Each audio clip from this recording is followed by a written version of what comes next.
Annie Miller has just lost her job, with less than $100 left to her name, yet she spends $65 on the final movie ticket to keep a promise to her late father. Then she meets an old man shivering outside the theater, scammed out of his ticket after a 3-hour drive. When Annie learns that his health is failing, and this may be the last movie he ever sees, just like her father once did, she decides to give him her only ticket. She has no idea that this moment is quietly witnessed by the man's wealthy son, and that the decision he makes afterward will completely change her life. Before we continue, tell us what time it is and where you're watching from, subscribe and hype because tomorrow I've got something extra special for you. The alarm screamed at 5:45 a.m., dragging Annie Miller from a dream she couldn't remember. She lay there in the dark, staring at the water-stained ceiling, and thought about her father. She did this every morning now, woke up and for one blessed second forgot he was gone. Then reality slammed back, he was dead, had been dead for 9 months, and the grief hit fresh, like a fist to the chest. 9 months. People said it got easier. They were liars. Her room was freezing, 10 by 12 feet of concrete and regret tucked behind an auto repair shop. $350 a month she could barely scrape together. Annie forced herself to sit up, her body protesting the cold. She pulled on yesterday's jeans, still wrinkled from sleeping in them 2 days ago, and the blue sweater that had been her mother's. When she wore it she could almost pretend they were still here. Almost. She stumbled to the tiny bathroom, turned on the tap. The water came out lukewarm at best, sputtering like it resented being awake this early too. Annie splashed her face, looked in the mirror, and saw her father's eyes staring back. Same brown, same shape, same tired sadness she'd seen in his face those last few weeks. "I miss you," she whispered to her reflection. To him. To the ghost that haunted every morning. "God, Dad, I miss you so much." Her phone buzzed on the sink. A text from her landlord, rent due Friday. Annie's stomach dropped. Friday. 4 days. She opened her banking app with shaking fingers. Balance, $163.17. Rent, $350. The math was simple, devastating. She was $186 short, and that wasn't counting food, or her phone bill, or the bus pass she'd need to keep looking for better work. But she had this job, this one job at Sonny's Diner that paid just enough to keep her head barely above water. If she could just hold on to it a little longer, just make it through this week, she'd get her paycheck Friday, and everything would be okay. Annie grabbed her thin jacket, not warm enough for October mornings, but it was all she had, and headed out. She tested the doorknob twice out of habit because the lock was loose and sometimes didn't catch.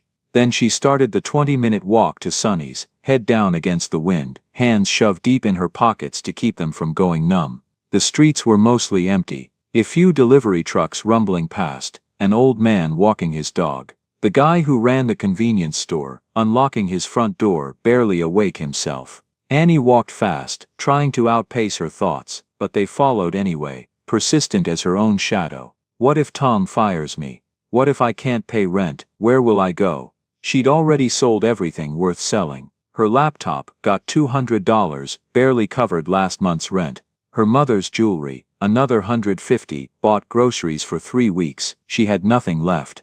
Nothing except a body that could serve coffee, and a smile she could fake when customers needed it. She reached Sonny's Diner at 6:32, 2 minutes late. Through the window she could see Tom standing by the register, arms crossed. He looked up at the wall clock, that old Coca-Cola one that had been there forever, then at her. Annie's hands started shaking. Not from cold, from dread. She pushed through the door, the bell dinged cheerfully, mockingly. Tom didn't smile, didn't move, just said, "Third time this month." "I'm sorry," the words tumbled out too fast.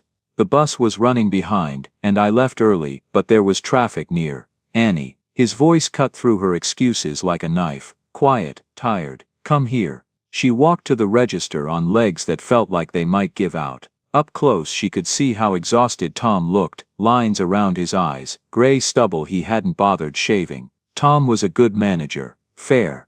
Never yelled, paid on time, which somehow made this moment so much worse. "I like you," Tom said, and Annie's heart sank because she knew what came after "but."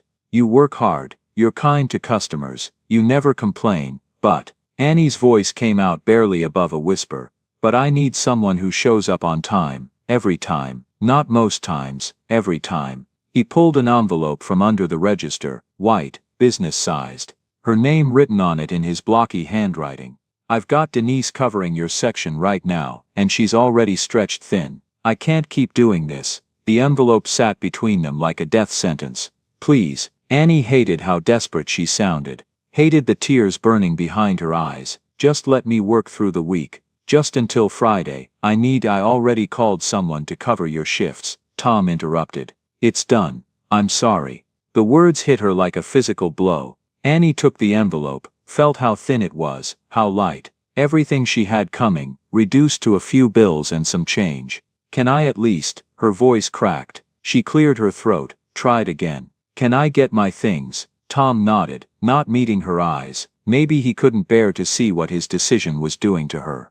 Maybe he just didn't care enough to look. Annie walked to the back room. The storage area where she'd hung her jacket 100 times, where she'd eaten her lunch breaks, sitting on an overturned milk crate, where she'd cried once, quietly, after a particularly mean customer had screamed at her over cold eggs. She took her jacket off the hook.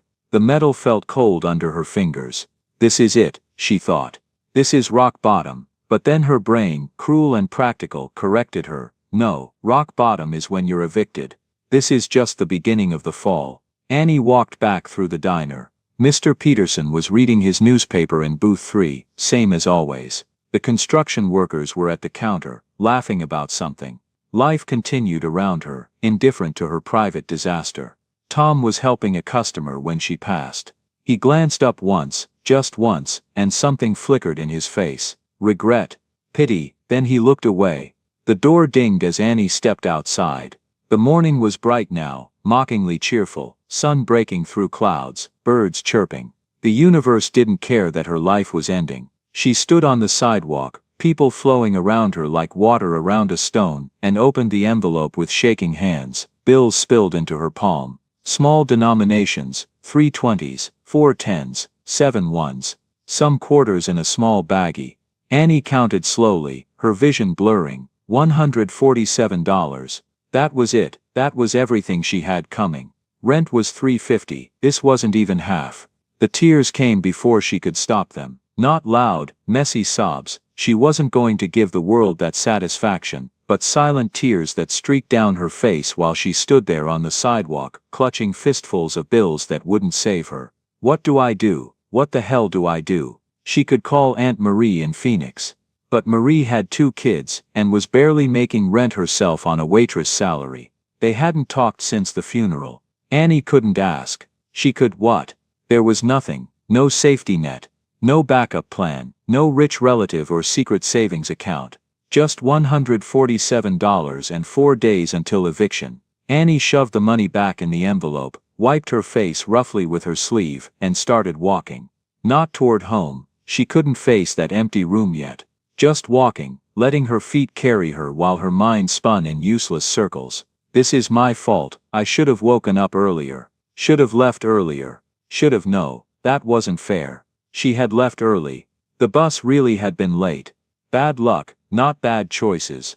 But when you're drowning, it doesn't matter if the water's fresh or salt, you're still drowning. Annie walked 3 blocks before she realized where her feet had taken her. The Majestic Theater. She stopped, staring up at the old building. 3 stories of faded brick and forgotten glory. The marquee was dark this early, but someone had put up a massive poster in the display case out front. The Wizard of Oz final screening before permanent closure Saturday, October 28th.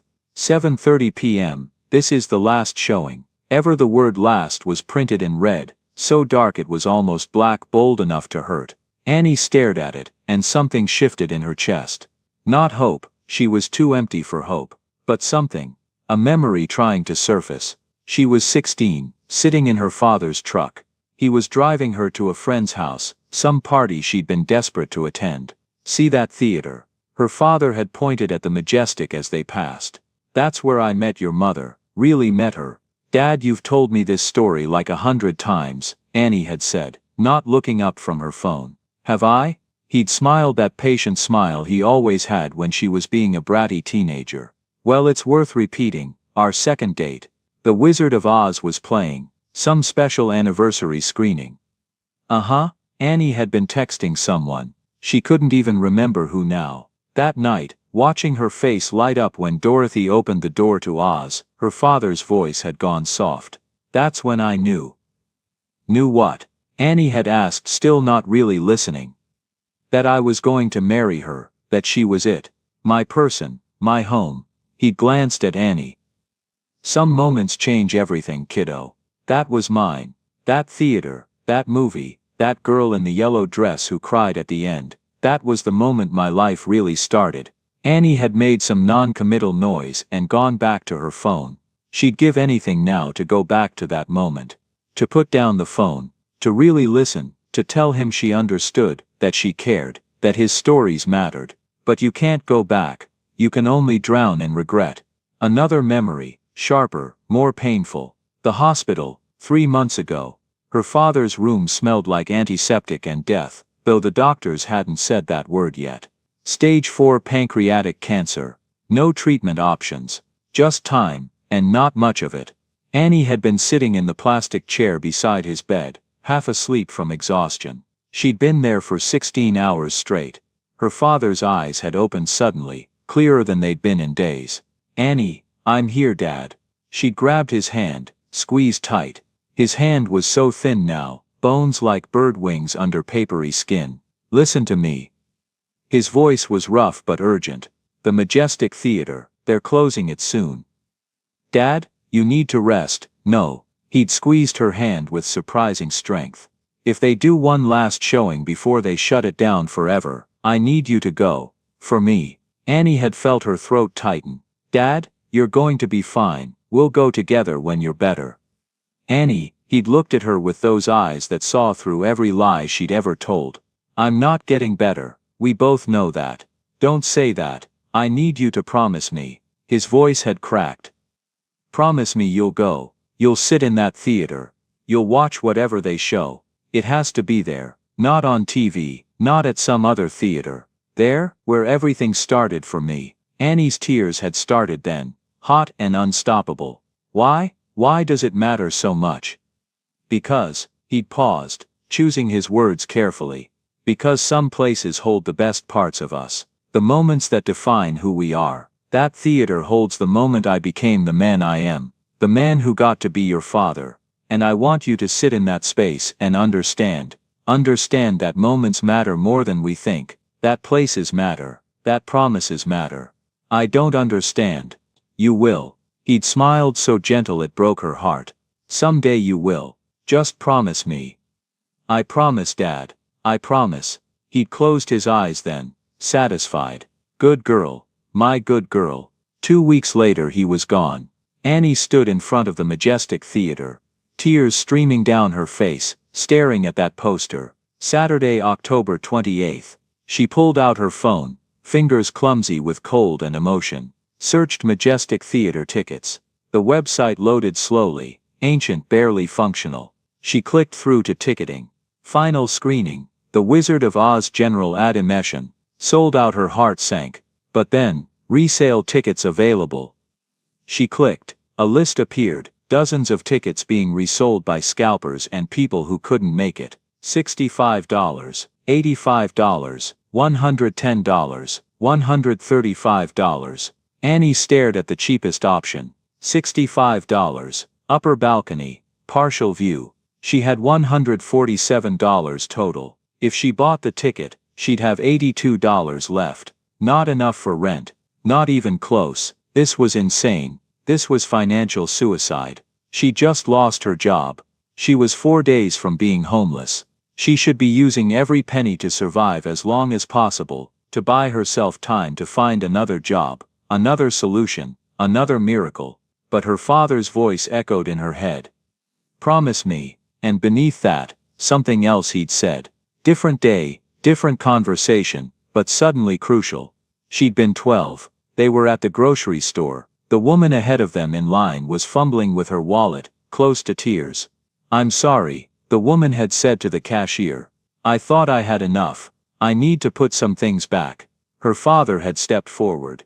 How much is she short? $18 and change. He pulled out a 20, handed it over. Keep the change. The woman had cried, thanked him profusely.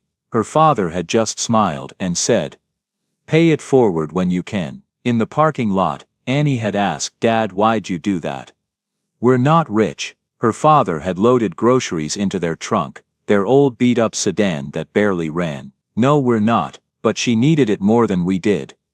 "But what if we need that money later?" He'd looked at her, really looked at her. "Kiddo, here's something important. When you can help someone, you should, even if it costs you. Especially if it costs you. That's when kindness really means something. Not when it's easy, when it's hard, when it might hurt you to do it. That's when it counts."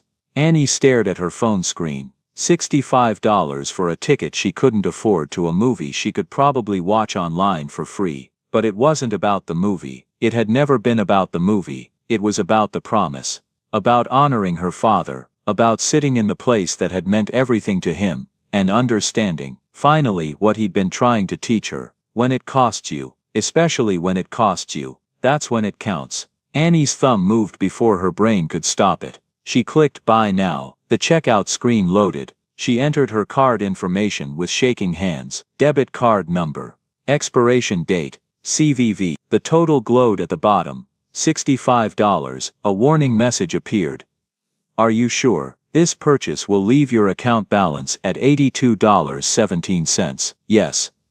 She was sure, or she wasn't, but she was doing it anyway. Annie hit confirm purchase.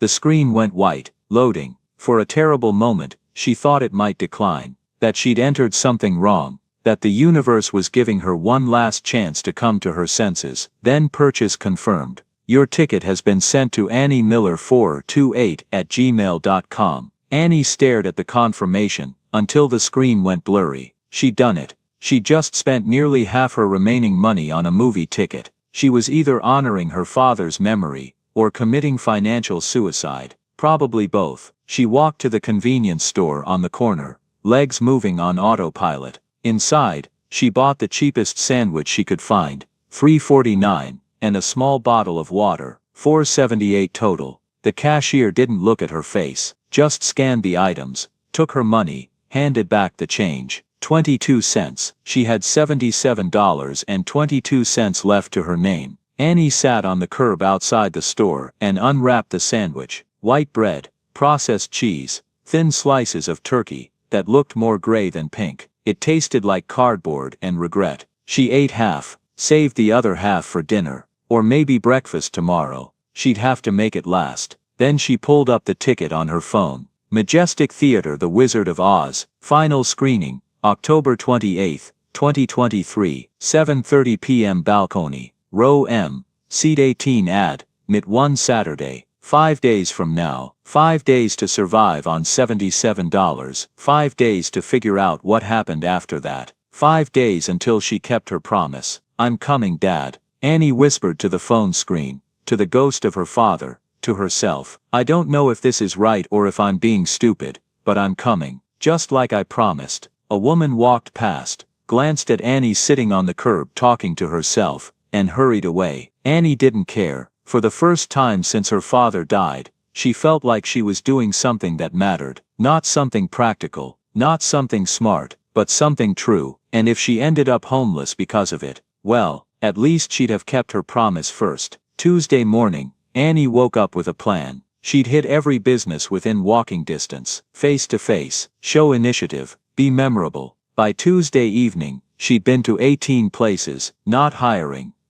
Try next month. You're overqualified. We'll call if something opens up. Annie walked until her feet blistered, until the October cold seeped into her bones, until the sun set and she had to admit defeat. She came home to her cold room, and ate 4 crackers for dinner, lay in bed staring at the ceiling, pulled out her phone, and looked at her father's contact photo, him smiling, arm around her at her college graduation, back when he was healthy, back when there was time. "I'm trying, Dad," she whispered. "I'm really trying." Her phone battery was at 7%. She'd have to choose soon, keep it charged for job calls, or let it die, and save the electricity money. She plugged it in, chose hope over savings. That night, she couldn't sleep, just lay there doing math in her head. $73 left, rent due in 3 days. Even if she got a job tomorrow, she wouldn't get paid in time. The math didn't work, there was no solution. At 2 a.m., she gave up on sleep and pulled up her father's old voicemail, the one she'd saved from last year, back when everything was normal. "Hey kiddo, just calling to check in. Hope work's going well, love you, call me back when you can." His voice, still there, still real even though he wasn't. Annie played it 3 times before she could breathe normally again. Wednesday was worse. Library computers, 27 job applications sent, 0 responses. The librarian gave her a pitying look when they closed at 6 p.m. Annie pretended not to see it. On the walk home, she passed the Majestic. Couldn't help it, it was on the way. The poster glowed under streetlights. 3 more days. Annie stopped walking, just stood there staring at the theater. Remembered her father's story about meeting her mother here, about love at first sight in front of a movie screen, about moments that change everything. "I wish you were here," she said to the building, to her father's ghost. "I wish I could ask you if I'm doing the right thing, if buying that ticket was honoring you, or just being stupid. I wish." She stopped. Wishing didn't change anything, but standing there, looking at the place her father had loved, Annie felt something shift. Not peace exactly, more like acceptance. She'd made her choice, right or wrong, she'd see it through. Thursday, the landlord called. "Annie, rent's due tomorrow." "I know, I'm working on it." "How much do you have?" The question sat heavy between them. Annie closed her eyes. $70. Silence on the other end. "Then I can give you until Wednesday. 5 extra days. After that I have to rent to someone else."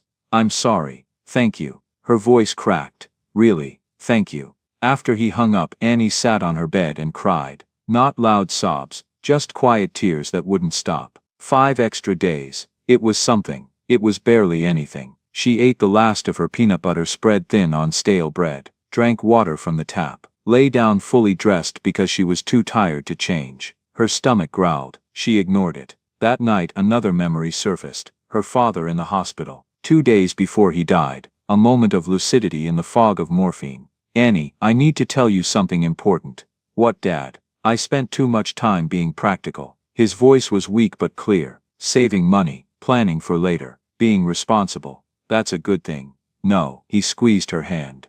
"I missed things, kiddo. Your school plays because I was working overtime. That trip to the Grand Canyon because we couldn't afford it. So many moments with you and your mother because I was always worried about tomorrow. Dad, you took care of us. That's what mattered. But I forgot to live." His eyes filled with tears. "Don't make my mistake. Don't save everything for later. Don't be so practical that you forget the moments that matter. Promise me." "I promise. When you get a chance to do something that matters, really matters, don't put it off. Don't save it for later. Do it, even if it costs you. Especially if it costs you. That's when you know it's real." Annie opened her eyes in the dark. Even if it costs you. The ticket had cost her everything. Was still costing her. But maybe that was the point. Friday afternoon, Annie sold 3 of her books at the thrift store. Got $9. Bought a box of crackers and 2 cans of soup. Friday night she laid out her clothes for tomorrow. The blue sweater. Her mother's sweater. She pressed it to her face, breathed in. The lavender scent was almost gone now. Fading like everything else. She sat on her bed and pulled up the ticket one more time. Tomorrow, 7:30 p.m. Row men, seat 18. "I'm ready, Dad," she said to the empty room. "I don't know what happens after this, but I'm ready." She lay down and for the first time all week fell asleep without crying. Saturday arrived, gray and cold, threatening rain. Annie woke at noon, couldn't go back to sleep. Her stomach was twisted in knots. Nerves, grief, hunger, everything mixed together until she couldn't separate one feeling from another. She showered using the last of her shampoo, put on the blue sweater, her cleanest jeans, looked at herself in the mirror. Dark circles under her eyes, too thin, pale, but wearing her mother's sweater, with her father's eyes looking back at her, she felt like maybe she was carrying them both with her. "For you, Dad," she said to her reflection. "This is all for you." The afternoon crawled by. Annie tried to eat something, 3 crackers, but her stomach rejected them. Tried to read, tried to rest. Finally gave up and just sat at her folding table staring at the wall waiting for time to pass. At 6 p.m. her phone buzzed. An email from her landlord. The subject line, move-out date. Annie deleted it without reading. Whatever it said, it could wait until tomorrow. Tonight was about something else.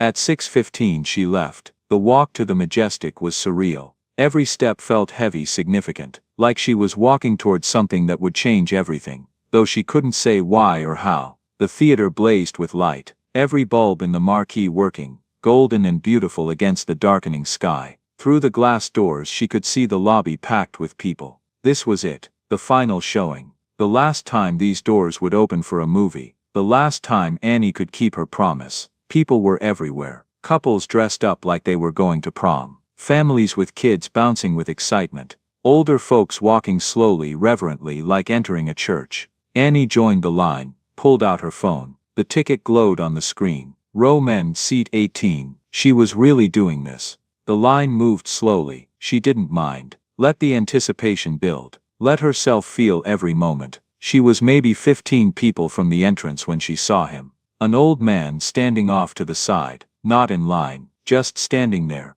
slightly hunched, holding a piece of paper. He was talking to a staff member, young woman in a theater polo. Something was wrong. Annie could tell from their body language. The staff member shaking her head, the old man's face falling, him holding out the paper again, desperate. "I'm sorry, sir," the staff member's voice carried over the crowd noise. "This ticket isn't valid, but I bought it online." The old man's voice cracked. "I have the confirmation email, sir. The barcode doesn't exist in our system. I think you've been scammed." The old man stared at the paper like it had betrayed him. No, I drove 3 hours. I left at 4 o'clock. A security guard appeared. Young guy, apologetic but firm. "Sir, I need you to step aside. You're blocking the entrance." The old man looked at the line of people watching him. His face flushed red, embarrassed, devastated. "I'm sorry," he said. "To everyone. To no one. I didn't mean to cause trouble." He walked down the steps, each one seeming to take enormous effort, but he didn't leave. Just sat on the bottom step, off to the side, still holding his worthless piece of paper. Annie watched him sit there, hunched over, alone. The line kept moving, 10 people ahead of her now. She looked at the old man, at his carefully pressed slacks, his clean white shirt, his shoes, old but polished to a shine. He'd gotten dressed up for this, had driven 3 hours, had been looking forward to this night, and now he was sitting on cold concrete while everyone else went inside. 8 people. Annie's hands started trembling. She looked at her phone, at her ticket, the ticket that had cost her $65 she couldn't afford, the ticket that was supposed to help her keep her promise to her father. 6 people. The old man hadn't moved, just sat there staring at his fake ticket, looking lost. 4 people. Annie thought about her father, about all the laters that had piled up, about how he'd said to do things that mattered, especially when they cost you. 2 people ahead. Her father's voice in her head, when you can help someone you should, especially if it costs you. 1 person. Annie looked at the old man, looked at her phone, looked at the theater entrance, so close now she could see inside, red carpet, vintage posters, the glow of the lobby. Then she stepped out of line. "Miss," the staff member called. "Everything okay?" Annie didn't answer. Her feet carried her down the steps, her brain screaming that this was insane, that she'd given up everything for this ticket, that her father would understand if she just went inside, kept the promise the way she'd planned. But her feet kept moving. She stopped in front of the old man. He looked up, confused. "Yes." Annie's mouth was dry. "What time does the movie start?" 7:30. He checked his watch. About 9 minutes. She sat down beside him on the cold concrete step. Not too close, respectful distance. Her heart was pounding so hard she could feel it in her throat. "Did you drive far?" The old man looked at her like he couldn't understand why anyone would stop to talk to him. 3 hours. From Sacramento. He looked at his paper again. "I thought I'd bought a real ticket. The website looked legitimate. I'm sorry, that's terrible.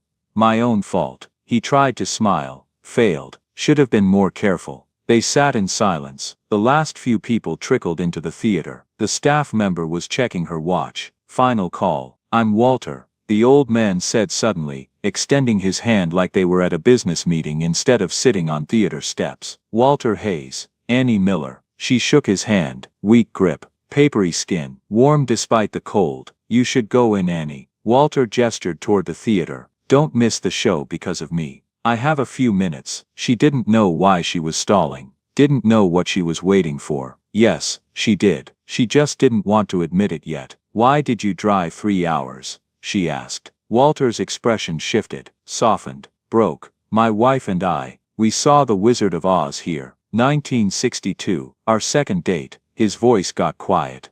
She always said it was the most magical night of her life. We came back for our anniversary every year we could. He paused, swallowed hard. She passed away last February, cancer. When I heard they were doing one final screening before closing forever, he looked at the theater, at the glowing marquee. I wanted to be here one more time, feel close to her again, honor her memory. Annie felt her chest crack open, felt her father's presence so strongly it was like he was sitting right there beside her. I'm so sorry about your wife. Thank you. Walter's eyes were wet. We were married 59 years. Not long enough. Never long enough. Final boarding. The staff member called from the entrance. Doors closing in 2 minutes. Walter stood slowly, painfully. You should really go. The movie's about to start. Annie stood too, looked at Walter, at this old man who'd lost his wife, who'd driven 3 hours to feel close to her one more time, who'd been scammed out of his moment. Then she looked at her phone, at the ticket glowing on the screen. The ticket she'd sacrificed everything for. Row M, seat 8. Her father's voice. Do it, even if it costs you, especially if it costs you. Annie's hands were shaking as she pulled up her ticket and held the phone out to Walter. Here, she said. Take a picture of this. Use my ticket. He stared. What? No, I can't, please. Her voice was shaking but determined. Take a photo. Use it to get in. That's your ticket. My dad died 9 months ago. Annie interrupted. He asked me to come here, to see a movie in this theater, and I promised him I would. Walter started to protest again, but Annie kept talking, tears already streaming. But I think he wanted me to understand something bigger than just watching a movie, about not waiting, about making sure people get their moments, about doing the right thing even when, her voice cracked, even when it costs you everything. She held the phone steady so Walter could see the barcode clearly. You need this more than I do. You drove 3 hours. You lost your wife. You came here to honor her memory. Annie was crying fully now. My dad would understand. He'd want me to do this. Walter pulled out an old flip phone with trembling hands. I don't know how. Annie quickly took his phone, opened the camera, and photographed her ticket screen. The barcode showed clearly in his photo gallery. There, she said, handing his phone back. Row M, seat 18. Just show them this photo. They'll scan it. Walter looked at the photo on his phone, then at Annie, his face crumbling. Why would you do this? Because when you can help someone, you should. Annie said, her voice breaking. Especially if it costs you. That's when it counts. 1 minute. The staff member called. Final call. Go. Annie said, go watch it for your wife, for yourself, for everyone who doesn't get second chances. Walter pulled Annie into a sudden fierce hug. She felt his tears on her shoulder. Your father would be so proud of you, he whispered. Then he pulled back and walked toward the theater, clutching his phone like it held the most precious thing in the world. Each step seemed impossible, like he couldn't believe this was happening. At the top of the steps he turned back, looked at Annie standing there in the cold. Thank you, he mouthed. Thank you. Then the door opened, and he went inside. Annie stood there until the door closed, until she heard it lock with a soft click, until the last light of the lobby disappeared and she was alone on the street. She looked down at her phone. The ticket still glowed there, but it was useless now, already scanned into Walter's phone, already being used by someone else. She'd given it away. Then Annie walked away fast, nearly running, until she found an alley 2 blocks over. She collapsed against the cold brick wall and let herself fall apart. She'd done it. She'd given away the ticket. The promise. The one thing she'd had left of her father. She was going to be homeless in 3 days. She had $47 left to her name. She'd just thrown away her last chance to keep the promise she'd made to her dying father. But even as she sobbed, even as regret and grief crashed over her in waves, something else was there too. Something that felt like peace. She'd made the choice her father would have made. The choice he'd spent his whole life trying to teach her to make. Do the right thing, even when it costs you. Especially when it costs you. Annie sat in that alley for a long time, crying and shivering, listening to the faint sound of music from inside the theater. The Wizard of Oz was playing. Dorothy was following the yellow brick road. Walter was sitting in row M, seat 18, watching the movie his wife had loved. And Annie was outside, alone with nothing but her phone and $47. But she'd kept her promise. Maybe not the way she'd planned. Maybe not the way anyone would have expected. But in the truest way possible. "I did it, Dad," she whispered into the dark. "I finally understand what you were trying to tell me. I finally get it." The rain started then. Cold October rain that soaked through her mother's blue sweater, through her jeans, all the way to her skin. Annie didn't move, just sat there and let it fall. Tomorrow she'd figure out what came next. Tomorrow she'd face the consequences, but tonight she'd done something that mattered, and that would have to be enough. Walter Hayes walked into the majestic theater lobby like a man in a dream. The staff member scanned the photo on his phone, Annie's ticket, her barcode, and smiled. "Row M, seat 18. Enjoy the show, sir." Walter nodded, couldn't speak. His throat was too tight with emotion. He walked through the lobby slowly, taking it all in. The red carpet, worn but clean. The vintage posters in frames. The Art Deco fixtures. Everything exactly as he remembered from 60 years ago, just older. Like him. The theater itself took his breath away. The ceiling mural stars and clouds he'd seen 1,000 times from the projection booth. The burgundy walls. The rows of red velvet seats marching toward that massive curved screen. Row M, seat 18. Middle section, perfect view. Walter sat down carefully, his old knees protesting. The seat was soft, comfortable. He ran his hand along the armrest, feeling the worn velvet under his fingers. Margaret had sat beside him in a seat just like this. 1962. Her yellow dress, her hand in his. Her gasp when Kansas became Oz. "I'm here, Margaret," he whispered. "Just like we planned." The lights dimmed, the curtain rose, the Wizard of Oz began, and Walter wept. Not sad tears, something else, something like coming home after a long journey, like finding something precious you thought was lost forever. He watched Dorothy's black and white Kansas, remembering Margaret's face in the flickering light. Watched the tornado, remembering how she'd squeezed his hand during this part. Watched Dorothy open that door. The world exploded into technicolor. Walter gasped, just like he had 60 years ago, just like Margaret had. The colors were so vivid, so overwhelming, so impossibly beautiful. He watched the whole movie through tears. Couldn't stop them, didn't want to. This was Margaret's favorite film. She'd watched it every year, sometimes twice a year. Even near the end, when she was too weak to leave the hospital bed they'd set up in their living room, she'd insisted on watching it one more time. "Promise me something," she'd said, her voice barely a whisper. "When I'm gone, if they ever show this at the Majestic again, go for me. Sit in our seat. Remember our night. Don't talk like that," Walter had said, holding her hand. "Promise me." Her grip was weak but insistent. "Promise you'll go back. Promise you won't let that memory die with me." "I promise," he'd whispered. She died 2 weeks later. And Walter had tried. God, he'd tried. Bought the ticket online, driven 3 hours, gotten dressed up, only to discover he'd been scammed. That his promise was broken before he'd even begun. Until that girl, Annie, who'd given him her ticket,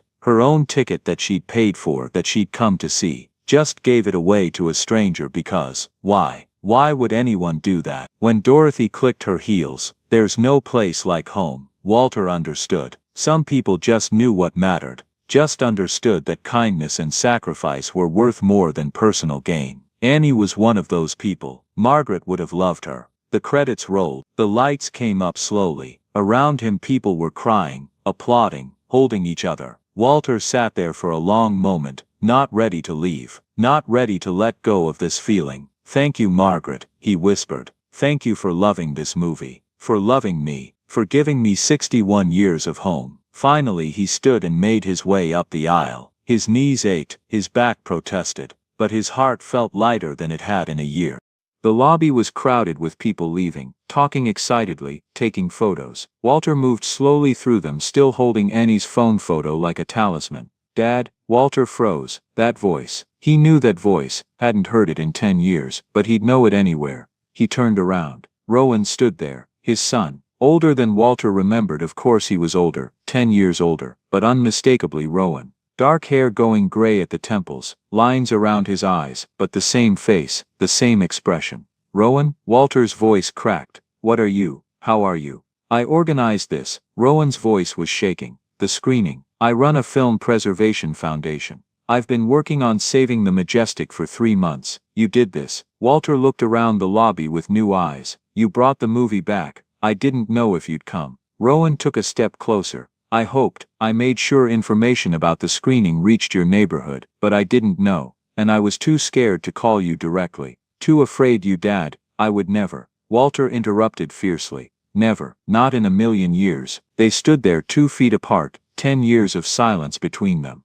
I'm sorry, Rowan said, his voice breaking. Dad, I'm so sorry, the things I said, the way I left, I'm sorry too. Walter was crying now. I should have called, should have reached out, should have been at the funeral when your mother. He couldn't finish. Rowan closed the distance, pulled his father into a hug. They stood there in the lobby of the Majestic Theater, holding each other, crying, while people flowed around them. 10 years of hurt and pride and stubbornness dissolving in this one moment. When they finally pulled apart, both were wiping their eyes, both smiling through tears. How did you even get in? Rowan asked suddenly. I saw you at the entrance, saw you get turned away with the fake ticket. I was about to come down, about to give you one of the staff passes, but then I lost sight of you and, a girl, Walter interrupted. A young woman, Annie Miller. Annie Miller. She was in line, had her own ticket. But when she saw me sitting on the steps, Walter's voice got thick again. She gave it to me, let me take a photo of her ticket so I could get in. Just, gave it away. Rowan stared. She gave you her ticket. I tried to refuse, but she insisted. Said her father had died, had asked her to come here but that she thought he'd want her to help me instead. Walter looked at Rowan. She sacrificed her own moment so I could have mine, so I could keep my promise to your mother. Where is she now? I don't know. She left right after. Didn't even stay to watch the movie. Just walked away. Walter looked at his old flip phone, at the photo of Annie's ticket. I have her number here. From the ticket information, I need to find her. Need to thank her properly. Need to. We'll find her, Rowan said firmly. Tomorrow, first thing. We'll find her, and we'll thank her, and we'll. He paused. Dad, I think we need to do something more than just thank her. Someone who would give away their ticket, who would sacrifice like that, that's someone special. That's someone who deserves a second chance. Walter finished. Like we just got. Rowan nodded. Exactly. They walked to a quiet corner of the lobby, sat on one of the vintage benches, and for the first time in 10 years they talked. Really talked about Margaret, about the cancer, the funeral, the year of grief Walter had barely survived, about Rowan's work in film preservation, his success, his loneliness, about the fight that had driven them apart, and how stupid it seemed now, about wasted years and missed opportunities and the cost of pride. Mom would be happy we're talking, Rowan said quietly. She'd be furious. It took us this long, Walter corrected, and they both laughed through tears. This girl, Annie, Rowan said. I want to hire her. Walter looked at him. Hire her. I'm reopening the Majestic. Not just this one screening. I'm going to save it completely. Turn it into a revival house, and I need someone who understands what places like this mean. Someone who would sacrifice their own moment to give someone else theirs. That's exactly the kind of person this theater needs. She might not want, then I'll convince her, Rowan said. We'll convince her. Together. Walter smiled. Together. I like the sound of that. They sat there until the theater staff started cleaning up, turning off lights, locking doors, then they walked out together, father and son, into the cold October night. Can I drive you home? Rowan asked. I'd like that, Walter said. I'd like that very much. As they walked to the parking lot, Walter looked back at the Majestic one more time. The marquee was still lit, blazing gold against the dark sky. He thought about Margaret, about promises kept, about the girl who'd made it all possible. Tomorrow they'd find Annie Miller. Tomorrow they'd give her the second chance she'd given them. Sunday morning, Annie woke up sick. Her throat was raw, her head pounded. Chills racked her body, consequence of sitting in the rain for over an hour last night, then walking home soaked through. She'd made it back to her room around 11 p.m., stripped off her wet clothes, crawled into bed, and shivered until sleep finally took her. Now sunlight stabbed through her thin curtains. She groaned, pulled the blanket over her head. She still had her phone at least. That was something. She checked it. 10:15 a.m. 3 missed calls from an unknown number, a text message from the same number, this is Walter Hayes. I got your number from the ticket information. Please call me when you can. It's important. Annie stared at the message, her feverish brain struggling to process. Walter wanted to talk to her. Why? Another knock on her door, loud, persistent. Annie groaned. Just a minute. She forced herself upright, head spinning, grabbed yesterday's clothes off the floor, still damp, smelling of rain and sweat, pulled them on with shaking hands, opened the door. A man in his early 30s stood in her dingy hallway, dark hair, kind eyes, wearing nice jeans and a button-down shirt. He looked expensive in a casual way, like someone who'd made money but hadn't forgotten where he came from. Annie Miller, he asked. Yes, I'm Rowan Hayes, Walter's son. May I come in? Just for a minute. Annie took it like it was made of glass. Oh my God, thank you. I thought, may I come in? Rowan asked gently. Just for a minute. Annie wanted to say no. Her room was a disaster. She was a disaster. But she nodded, stepped aside. Rowan entered, looking around without judgment, took in the bare walls, the folding table, the narrow bed, the reality of poverty laid out in 10 by 12 feet. First he said, my father wanted me to thank you. He said what you did last night was the kindest thing anyone's done for him in years. Annie's throat tightened. How is he? He's wonderful. Actually, he's better than wonderful. Rowan's face lit up. We hadn't spoken in 10 years, Annie. 10 years because of a stupid fight that neither of us could figure out how to take back. He sat in her only chair without asking. She perched on the edge of her bed. But last night, he was at that theater. And I was there too. I organized the whole screening. I run a film preservation foundation. It was supposed to be the final event before we closed the Majestic forever. Wait, Annie interrupted, confused. You organized it. You're not just Walter's son. I'm the reason it happened at all. Rowan confirmed. I came back to town 3 months ago specifically for this. Trying to save old theaters is what I do, but I didn't tell my father I was here. Didn't tell him I'd be at the screening. Because, his voice got quiet, because I was terrified he'd reject me. That 10 years was too long, that he'd see me and walk away, but he didn't, Annie said. No, he didn't, because you gave him your ticket, because he was inside that theater when I finally worked up the courage to talk to him. Rowan's eyes were wet. We sat in the lobby after the movie and talked for 3 hours. Really talked. About my mother. She passed last year. About our mistakes. About how to move forward. About everything we should have said a decade ago. He looked directly at Annie. None of that happens without you. You gave us a second chance. You reunited us. Annie didn't know what to say. She'd been so focused on her own sacrifice, her own loss, that she hadn't thought about what might happen after. What her choice might mean for other people. There's more, Rowan said. I've decided to save the Majestic. Really save it. Not just one final showing, but reopen it as a full-time revival house. Classic films, community events, special screenings. Make it a real neighborhood space again. He pulled out a business card, set it on her folding table. But I need help. Someone who understands what places like this mean to people. Someone who knows the value of a moment. Someone who would give up their own ticket to make sure someone else got theirs. Annie stared at him. Are you? I'm offering you a job, Annie. Assistant manager. Learning the business, handling day-to-day operations. It's not glamorous. The pay is modest, but it's steady, full-time. Benefits after 90 days. The room spun. Annie gripped the edge of her bed. I don't have any experience with theaters. You have something more important, Rowan interrupted. You understand why they matter. You understand sacrifice. You understand that some things are worth more than money. He stood up. Think about it. But tomorrow night, come by the theater. 7 p.m. I want to show you something. After he left, Annie sat on her bed, holding her phone, staring at the business card. Rowan Hayes, founder, Classic Cinema Preservation Foundation. A job. A real job. At the theater her father had loved. Because she'd given away her ticket. Because she'd kept her promise in the most impossible way. Annie lay back down, pulled the blanket over herself, and smiled through her fever. Maybe, just maybe, things were going to be okay. Monday night,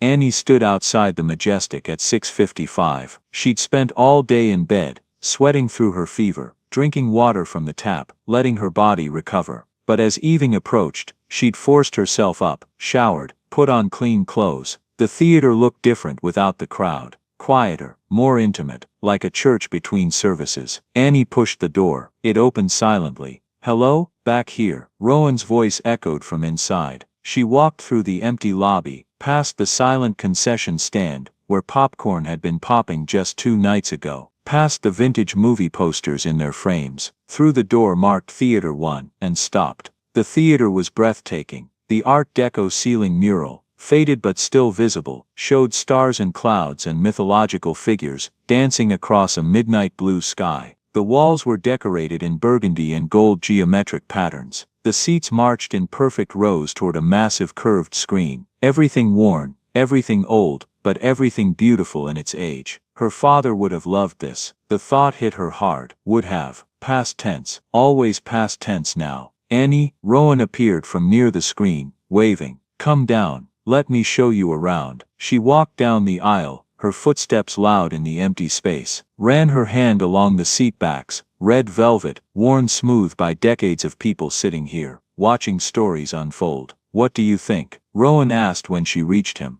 It's beautiful. It needs a lot of work, but the bones are good. The structure is sound. We can save it. He gestured for her to follow. Come see the projection room. They climbed narrow stairs to a small room overlooking the theater. An old film projector sat there, massive, complicated, covered in dust but somehow still magnificent. My father worked in here for years, Rowan said, touching the machine like it was sacred. This was his world, loading reels, threading film, making sure every screening was perfect. Why did you stop talking? Annie asked. The question came out before she could stop it. You and your father. Rowan was quiet for a moment. Then I wanted to work in film. He wanted me to have a stable career. We fought about it. I said some things about him wasting his life as a projectionist. He said some things about me being ungrateful. It escalated. He paused. I walked out, moved to California, built a tech career because it was practical and paid well. Told myself I was proving him wrong. But really I was just miserable.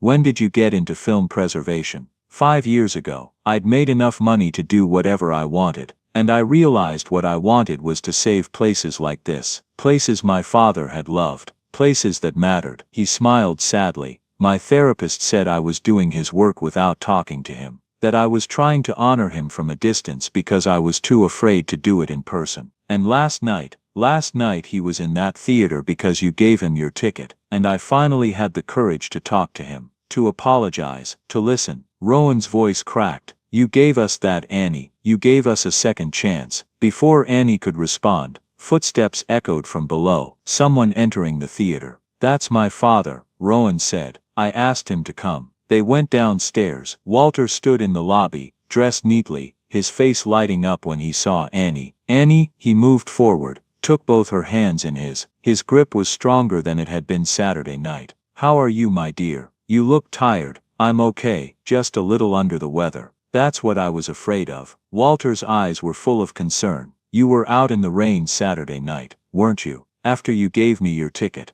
Annie nodded. I'm sorry. If I'd known. Don't be sorry, Annie interrupted. I'm glad I did it. I'm glad you got to see the movie. Walter's eyes filled with tears. It was perfect. Absolutely perfect. I sat there in the dark, watching Dorothy walk through Oz, and I felt Margaret beside me. My wife. I felt her there. Like she was holding my hand again. He smiled. You gave me that. You gave me one more moment with her. Annie felt her own throat tight, and then Walter continued. I walked out into the lobby, and my son was there. My boy who I hadn't seen in 10 years, and we talked, really talked. He looked at Rowan with such love it was almost painful to witness. You gave me my son back, Annie. You gave me my family. I just gave you a ticket, Annie said, voice breaking. You gave us hope. Walter said firmly. You showed us that second chances exist, that kindness matters, that sacrifices, real sacrifices, can change everything. Rowan stepped forward. Before you decide about the job, I want to show you something. He led them to a back office, pulled a dust cover off a smaller projector. 16mm, still works perfectly, and I happen to have a 16mm print of The Wizard of Oz. Annie's breath caught.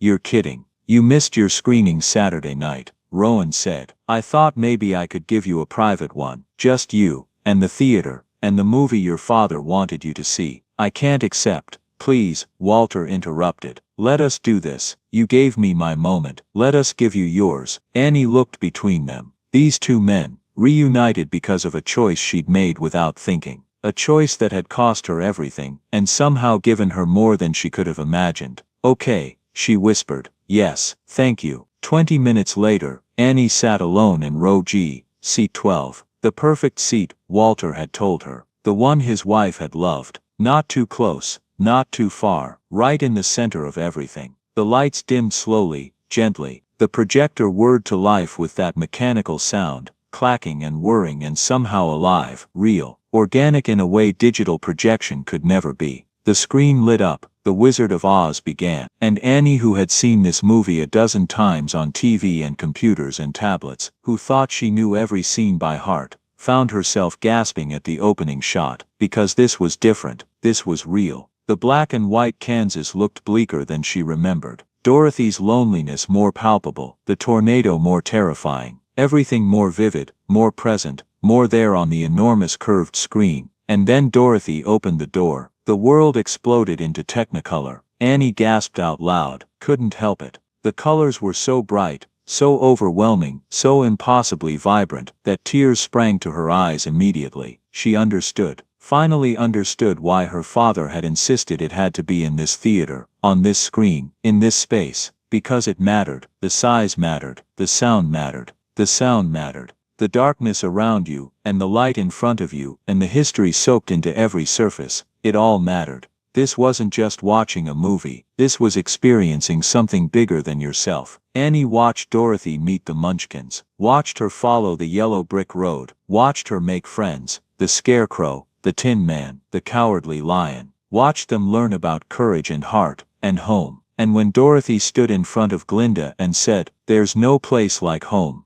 Annie understood that too. Home wasn't her cold room, wasn't the apartment she was about to lose, wasn't any physical place. Home was this feeling, this connection, this understanding that she was part of something bigger, that her choices mattered, that sacrifice meant something, that love, real love, was about giving, not taking. Her father had known that, had tried to tell her, had made her promise to come here not just to see a movie, but to understand what he'd learned too late. That moments matter. That people matter, that sometimes the most important thing you can do is give up what you want so someone else can have what they need. When the final notes of Over the Rainbow played and the credits began to roll, Annie sat there crying, not sad tears, something else, something like catharsis, like understanding, like finally getting the lesson her father had spent his whole life trying to teach her. The lights came up slowly. Rowan and Walter appeared at the end of her row. "Well?" Rowan asked softly.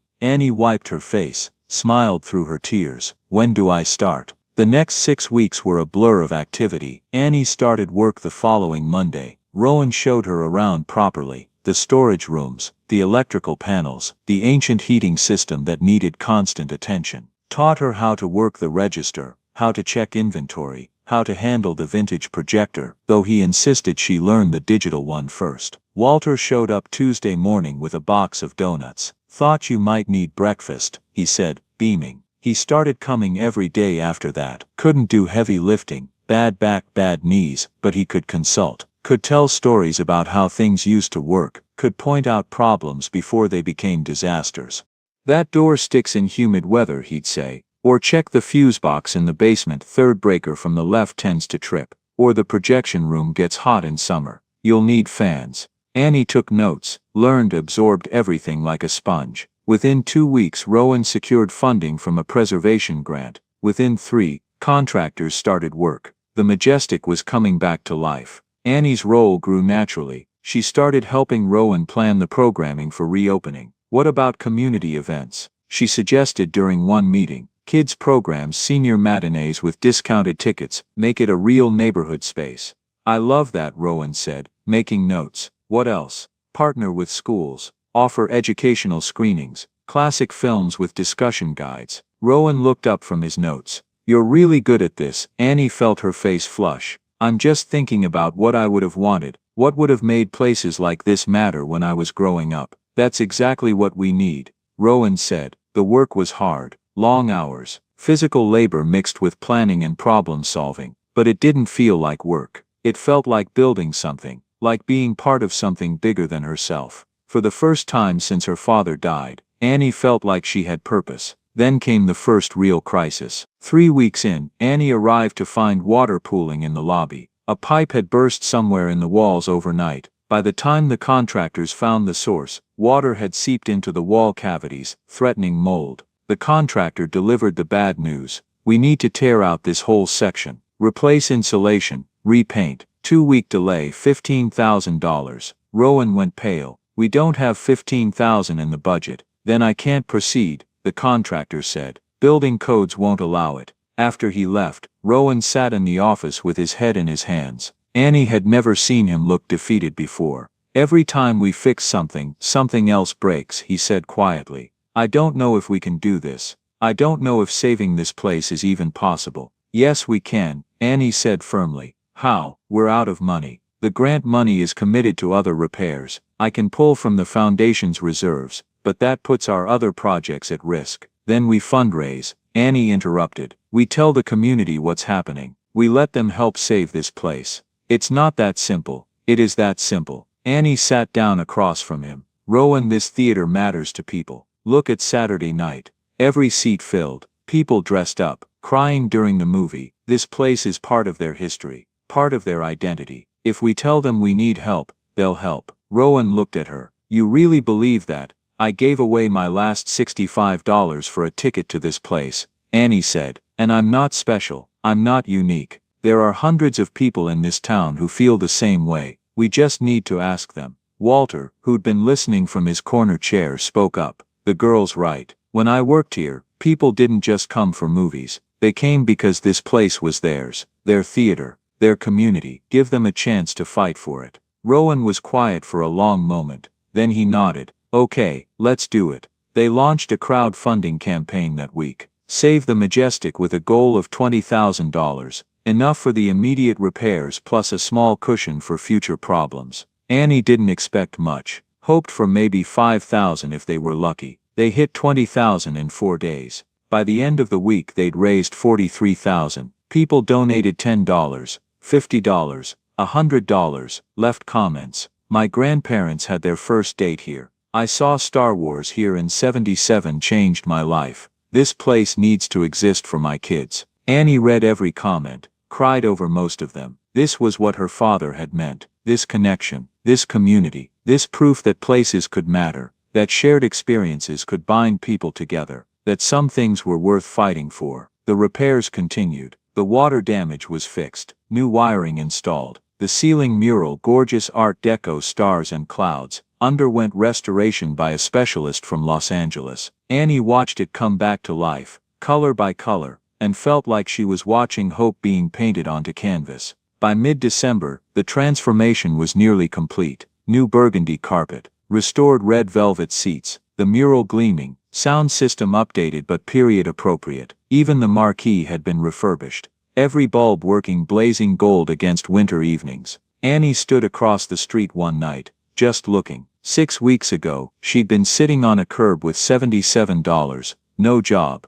and no future. Now she was staring at a restored theater that was partly hers, partly everyone's, partly proof that sacrifice could lead to something beautiful. Rowan appeared beside her. You did this. We all did this. No, his voice was firm. You started it. You gave away your ticket. You reunited me with my father. You showed all of us what really matters. Everything else came from that moment. Annie felt tears prick her eyes. I just did what my dad would have done. Then your dad raised an extraordinary person. They stood in comfortable silence, watching the theater glow. Opening night is January 15th. Rowan said, 3 weeks. You ready? Annie smiled. Ready. January 15th arrived cold and clear. The kind of winter night where stars seemed impossibly bright. Annie reached the Majestic at 4 p.m. 3 hours early. She couldn't help it. Nervous energy had her up at dawn, triple-checking lists, imagining everything that could go wrong. Rowan was already there, dressed up in actual slacks and a blazer. He looked nervous too. Sound system is perfect, he said without preamble.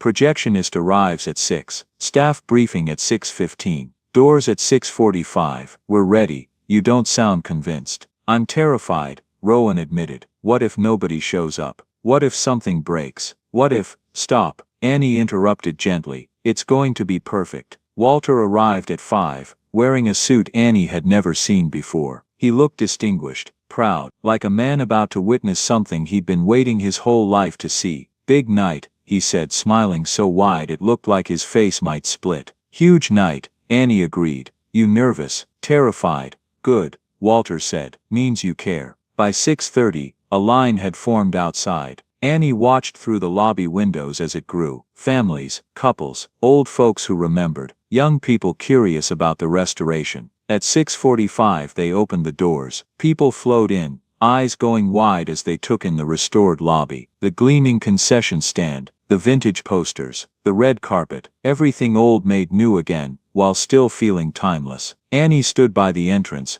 greeting people. "Welcome to the Majestic. Enjoy the show." Every person who walked through seemed to feel it, the history, the care, the love that had gone into saving this place. At 7:25, Rowan asked Annie and Walter to join him in the theater. Every seat was full, 300 people, a sold-out show. Rowan stepped onto the small stage in front of the screen. "Good evening." His voice was steady despite his nerves. "Thank you for coming to the Majestic's reopening." The applause was thunderous, sustained. People stood up, clapping, some crying. Rowan waited for it to die down. This building has stood for 85 years. It's seen countless films, countless moments, countless lives. For a while it looked like those days were over. But because of people who believed in second chances, the Majestic is back. More applause. "I want to introduce two people who made this possible." He gestured. "My father, Walter Hayes, who worked here for years and taught me why places like this matter." Walter stood, waved. The crowd's applause was warm, genuine. "And Annie Miller, our assistant manager, who showed all of us what it means to truly sacrifice for something that matters." Annie felt her face flush, as people applauded. She hadn't expected this, didn't want attention. But looking out at 300 people who cared enough to show up, she felt something settle in her chest. Pride, purpose, home. "Tonight we're showing The Wizard of Oz," Rowan continued. "Because some stories never get old, some magic never fades, and because this movie brought my father and me back together, it's only fitting that it ushers in this new chapter." He stepped off the stage, the lights dimmed, the curtain rose, and The Wizard of Oz began. Annie sat between Rowan and Walter, watching the movie she'd now seen 3 times in this theater. But surrounded by 300 other people, it was different again. The collective gasp when Kansas became Oz, the children's laughter at the Munchkins, the sniffles when Dorothy said goodbye to her friends. When Dorothy clicked her heels, "There's no place like home." Walter reached over and squeezed Annie's hand. She squeezed back, tears streaming down her face, because she understood now, completely, finally. Home wasn't a place, home was this. These connections, these shared moments, this proof that kindness rippled outward in ways you couldn't predict. She'd given Walter a ticket. Walter had reconnected with Rowan. Rowan had given Annie a job. Together they'd saved the Majestic. And now 300 people were sitting here, experiencing something that mattered. All because one girl had made a choice to sacrifice. The credits rolled, the lights came up, and the audience stood, applauding. Not for the movie, for the theater, for the moment, for the fact that this was happening at all. Annie stood with them, crying happy tears, feeling her father's presence so strongly it was like he was right there beside her. "We did it, Dad," she whispered. "We really did it." April sunshine streamed through the Majestic's lobby windows. Annie stood at 6 a.m. with coffee in hand, reviewing the day's schedule. She liked these quiet mornings before anyone else arrived. Liked walking through the theater, checking that everything was perfect, feeling the building wake up around her. Tonight Hitchcock double feature, Rear Window and Vertigo. Tomorrow Spirited Away for families. Next week, the original Star Wars trilogy marathon. The Majestic was thriving. Not making huge profits, probably never would, but sustainable. People came, people brought their kids, people made dates. The theater had become what Annie had envisioned, a real community space. Her phone buzzed. Rowan board meeting at 9. Budget review. Tell Walter not to eat all the donuts. She smiled. Walter volunteered 4 days a week now. Sometimes ran the vintage projector for film screenings. Sometimes just sat in the lobby, greeting people, telling stories about the old days. Another buzz. Her landlord, lease renewal attached. Same rate. Annie replied, "Yes please." She had a real apartment now. Nothing fancy. A studio 3 blocks from the theater, but it was hers. First and last month's rent paid, furniture that didn't wobble, a working heater. She had a home. The front door opened. Walter came in carrying a box from the bakery. "Morning, Annie." "Morning, Walter. Please tell me you didn't buy 3 dozen donuts again." "Only 2 dozen. He grinned, unrepentant. Variety pack. They walked through the theater together, checking everything. It had become their routine. Walter pointing out small issues before they became big ones. Annie taking notes, learning, absorbing decades of knowledge. "You think about your father much?" Walter asked as they stood in the empty theater, looking up at the restored ceiling mural. "Every day," Annie admitted. "I think he'd be proud of this, of what we built." "He would be. You kept your promise to him. Maybe not the way you planned, but you kept it. I gave away the ticket he wanted me to use, and in doing so you learned what he was trying to teach you." Walter's voice was gentle. "That's better than just sitting in a seat, don't you think?" Annie smiled. "Yeah, I think so." The door opened again. Rowan came in, harried as always, carrying his laptop and a stack of papers.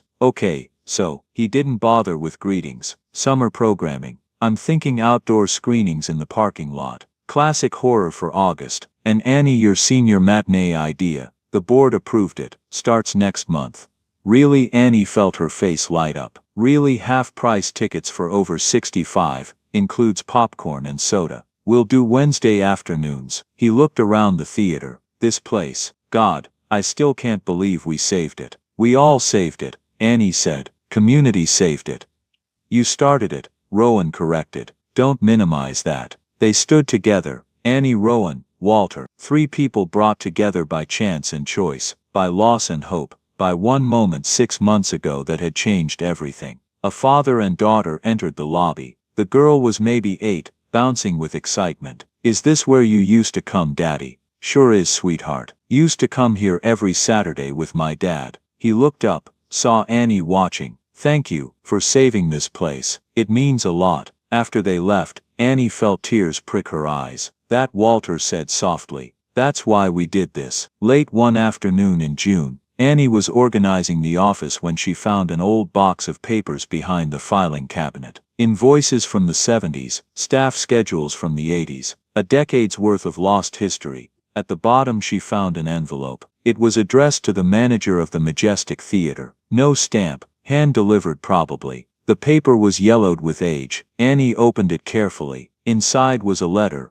dated February 1985. "Dear Manager, I'm writing to say thank you for something that happened here 30 years ago, though I doubt anyone remembers. In 1955, I was 17 years old and homeless. I'd run away from a bad situation and ended up in Riverside with nothing. I was sitting on your front steps one cold November night, nowhere to go, when your projectionist, a young man named Walter Hayes, found me. He didn't call the police, didn't tell me to leave. He brought me inside, gave me a hot drink, and let me watch that night's movie from the projection booth. It was The 7-Year Itch. I remember every frame. After he helped me find a shelter, checked on me until I got on my feet. I asked him once why he helped me. He said, because when you can help someone, you should, especially when it costs you something. I never forgot that. Never forgot his kindness when I had nothing. I'm writing now because I'm 60 years old and I've spent my life teaching social work, helping people the way Walter helped me, and I wanted you to know that his kindness rippled forward.